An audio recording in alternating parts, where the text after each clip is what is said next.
નમસ્કાર વિદ્યાર્થી મિત્રો, સ્વાગત છે તમારે આજના એક નવા વિડીયોમાં। તો આજે આપણી વિડીયોમાં જે છે જેમને ફર્સ્ટ રાઉન્ડની અંદર એડમિશન લેવાનું રહી ગયું હોય અથવા જેમને કંઈ સુધારા વધારા કરવા હોય, એમની મનપસંદ કોલેજની અંદર એડમિશન ના મળ્યું હોય તો એ વિદ્યાર્થી મિત્રોએ શું કરવું અને જે વિદ્યાર્થી મિત્રોને જે છે ચોઇસ ફિલિંગ ચેન્જ કરવી હોય એ વિદ્યાર્થી મિત્રોને શું કરવું એની સંપૂર્ણ ચર્ચા આજના આપણે આ વિડીયોમાં કરવાના છીએ। તો વિડીયોમાં લાસ્ટ સુધી જરૂરથી બન્યા રહો જેથી તમને આની સંપૂર્ણ ઇન્ફોર્મેશન જે છે એ એક્ઝેક્ટલી મળી રહે। અને અમુક વિદ્યાર્થી મિત્રોને જે છે એ જીકાસમાં સારા પર્સન્ટેજ હોવા છતાં એમને એડમિશન નથી મળી રહ્યું, તો એના રિગાર્ડિંગ જે છે એ અલગ વિડીયો આપણે ચોક્કસથી બનાવવાના છીએ। તો એના રિગાર્ડિંગ પણ ઇન્ફોર્મેશન લેવા માટે જે છે ચેનલને સબસ્ક્રાઇબ કરીને જરૂરથી રાખો। અને જો ચેનલ પર નવા હોય તો ટેલિગ્રામ ચેનલ લિંક ડિસ્ક્રિપ્શન અને કોમેન્ટની અંદર પિન કરેલી છે, ત્યાંથી જરૂરથી જોઈન કરી લેજો જેથી આવી તમામ ઇન્ફોર્મેશન સૌથી પહેલાં તમને જે છે તે મળી રહે। તો હવે શરૂ કરીએ આજનો આમ વિડીયો। તો ગુજરાત કોમન એડમિશન સર્વિસીસ જીકાસ દ્વારા જે છે એ ઓફિશિયલ નોટિફિકેશન બહાર પાડી દેવામાં આવી છે।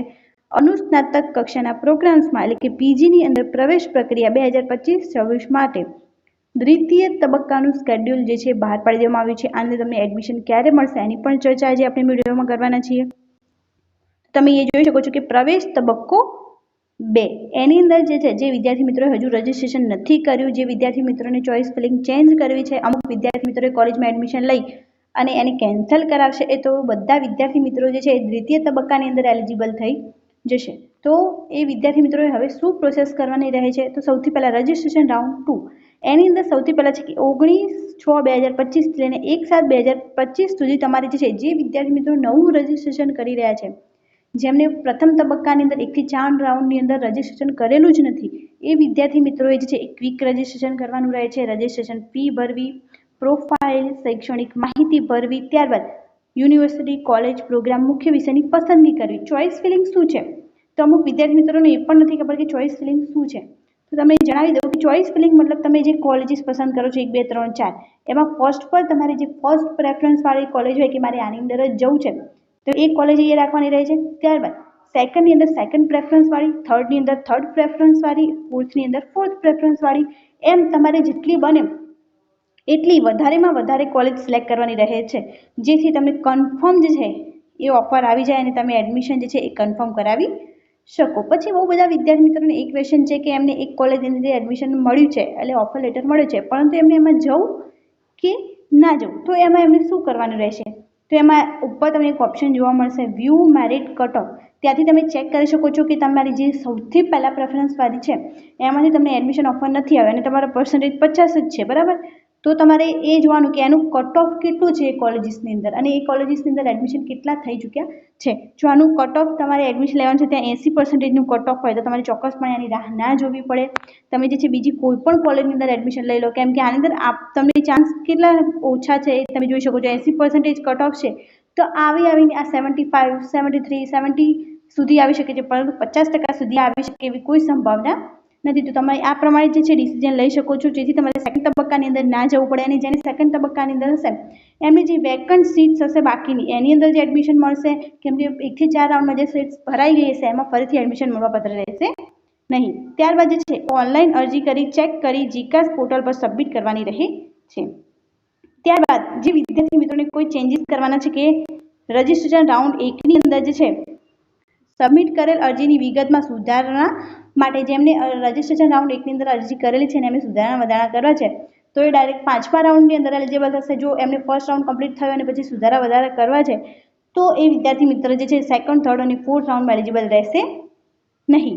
તો એમને સુધારા વધારા માટે 2 દિવસ આપવામાં આવે છે, 2/7/25 થી લઈ 3/7/25 સુધી, જેની અંદર કઈ ચેન્જીસ થઈ શકે છે। તો અગાઉના પ્રવેશ રાઉન્ડ 1માં થી 4 જે છે એમાં યુનિવર્સિટી કોલેજ ખાતે કન્ફર્મ કરાવેલ પ્રવેશ તમે રદ કરાવો છો, તમે બાકીના જે 3-4 રાઉન્ડ જે છે ત્યાં સુધી એલિજિબલ રહેશો નહીં, તમે ડાયરેક્ટ 5મા રાઉન્ડની અંદર એલિજિબલ થઈ જશો। તો ચોક્કસપણે એડમિશન કન્ફર્મ કરાવતા પહેલાં ચોક્કસથી ધ્યાન રાખો કે તમને જે છે તમારી મનગમતી કોલેજમાં મળ્યું છે કે નહીં। બાદમાં જો તમે કેન્સલ કરાવશો તમે ડાયરેક્ટ 5મા રાઉન્ડ માટે એલિજિબલ થાવ છો। તેમનો પ્રવેશ ઓનલાઈન અરજીના ક્ષતિને કારણે યુનિવર્સિટી કોલેજ દ્વારા રદ કરવામાં આવેલો હોય, ત્યારબાદ તેઓ પ્રવેશના તબક્કા 2માં ભાગ લેવા માટે તેમની યુનિવર્સિટી કોલેજ પ્રોગ્રામ મુખ્ય વિષયની ચોઇસ બદલવા ઈચ્છે છે, મતલબ તમે 1 થી 4 રાખી છે પરંતુ એમાં નથી જવું, તમારે બીજી કોલેજ 5મા નંબરમાં એડ કરવી છે તો તમે કરી શકો છો, પરંતુ તમે 5મા રાઉન્ડ માટે ડાયરેક્ટ જે છે એલિજિબલ થઈ જશો। ત્યારબાદ તે તેઓ સમયગાળામાં બદલી શકશે. આ વિદ્યાર્થીઓ પ્રવેશ તબક્કા 2 માં પ્રવેશ રાઉન્ડ 5 થી પ્રવેશ માટે ધ્યાને લેવામાં આવશે. તમે ધારો કે હજુ ફર્સ્ટ રાઉન્ડ ચાલી રહ્યો છે, બરાબર, અને ફર્સ્ટ રાઉન્ડ કમ્પ્લીટ થઈ જશે અને તમારે ચેન્જીસ કરવા હોય, તમે એડમિશન લઈને કેન્સલ કરાવશો તો તમે ડાયરેક્ટ 5મા રાઉન્ડ માટે એલિજિબલ થાવ છો. આ અંદર ટોટલ 8 રાઉન્ડ છે, પરંતુ તમે જે બીજો, ત્રીજો અને ચોથો રાઉન્ડ છે એમાં એલિજિબલ નહીં થાવ, કેમ કે તમે એકવાર એડમિશન લઈ અને કન્ફર્મ કર્યા બાદ કેન્સલ કરાવ્યું છે. ત્યારબાદ વેરિફિકેશન રાઉન્ડ 2, તો જે વિદ્યાર્થી મિત્રોને વેરીફાઈ ડોક્યુમેન્ટ જેવું ઓપ્શન આપતા હોય તો એમને વેરિફિકેશન કરવાનું રહે છે. 19/6 થી લઈને 4/7 સુધી આ પ્રોસેસ ચાલવાની છે. જો જીકાસ પોર્ટલ પર સબમિટ કરેલ ઓનલાઈન અરજી તથા અસલ પ્રમાણપત્રોનું વેરિફિકેશન નજીકના વેરિફિકેશન સેન્ટરમાં જઈને કરાવવાનું રહે છે. ત્યારબાદ જે વિદ્યાર્થી મિત્રો રાઉન્ડ 1માં આખી પ્રોસેસ કરી હોય પરંતુ એને ડોક્યુમેન્ટ વેરિફિકેશન બાકી હોય તો એ પણ સેકન્ડ રાઉન્ડની અંદર જઈ અને ડોક્યુમેન્ટ વેરિફિકેશન કરાવી શકે છે. ત્યારબાદ ટેકનિકલ પ્રોસેસ એટલે કે કોલેજ યુનિવર્સિટી દ્વારા મેરિટ બનાવવું, મેરિટ આપવું, વિદ્યાર્થી મિત્રોને ઓફર આપવું, એ પ્રોસેસ 5 થી 7 તારીખ સુધીમાં કરી દેવામાં આવશે. અને પ્રવેશ રાઉન્ડ 5 જે છે એનું રિઝલ્ટ આવી જશે 8/7/2025 થી લઈને 9/7/2025 ની અંદર. તમારે આ 2 દિવસની અંદર તમને ઓફર લેટર આવી જશે અને તમારે એડમિશન પણ આ 2 દિવસની અંદર જ કન્ફર્મ કરાવવાનું રહે છે. તમે 10 તારીખે કોલેજમાં જશો તો પહેલા રાઉન્ડનું જે છે એડમિશન ત્યાં કન્ફર્મ થશે નહીં, તો ચોક્કસપણે આ 2 દિવસની અંદર જઈ અને પોતાનું એડમિશન કન્ફર્મ કરાવી લો. તો વિદ્યાર્થી મિત્રોએ જીકાસ પોર્ટલ ઉપર ચેક કરવાનું રહેશે કે એમને ઓફર આપવામાં આવી છે, પછી એક્સેપ્ટ કરવાની રહેશે, ઓટીપીથી કન્ફર્મ કરવાનું રહેશે, કન્ફર્મ ઓફર એ ઓપ્શન જોવા મળી જશે, ત્યાંથી તમારે એડમિશન કન્ફર્મ કરવાનું રહે છે. ત્યારબાદ જે છે ઓફર લેટર જે છે ડાઉનલોડ થઈ જશે, તો એ ઓફર લેટર જે છે એને લઈ તમારે કોલેજની અંદર જવાનું રહેશે અને ત્યાં તમારે ઓટીપી સબમિટ કરવાનું, ડોક્યુમેન્ટ સબમિટ કરવાની, ફી પે કરવાની રહે છે, જેથી તમારું એડમિશન ત્યાં કન્ફર્મ થઈ જશે. અને ત્યારબાદ જે છે તમારી એડમિશન કન્ફર્મ થઈ અને બધા જ જે છે એની અંદર ગ્રીન ટીક આવી જશે. ત્યારબાદ રાઉન્ડ 6 ચાલુ થશે, જેની ટેકનિકલ પ્રોસેસ 1 દિવસની અંદર કમ્પ્લીટ કરવામાં આવશે. અને પ્રવેશ રાઉન્ડ 6 જે છે એનું મેરિટ તમને 11/7/2025 જે છે એ પોર્ટલ પર જોવા મળી જશે. મેરિટની અંદર તમે જોઈ શકો છો અને તમે જે છે જે પણ કોલેજમાં એડમિશન લેવું હોય ત્યાં લઈ શકો છો. અને 12/7/2025 સુધી તમારે આ એડમિશન જે છે તે કન્ફર્મ કરાવવાનું રહે છે. ત્યારબાદ ટેકનિકલ પ્રોસેસ થશે 7મા રાઉન્ડની 14/7/2025 અને પ્રવેશ રાઉન્ડ 7 ની અંદર તમને ઓફર લેટર આપવામાં આવશે 15/7/2025 અને તમારે એડમિશન જે છે 15 અને 16 આ 2 દિવસની અંદર કન્ફર્મ કરાવવાનું રહે છે. ત્યારબાદ અંતિમ રાઉન્ડ એટલે કે 8મો રાઉન્ડ જે છે એ પણ 2 દિવસનો રહે છે, 18 અને 19 તારીખનો.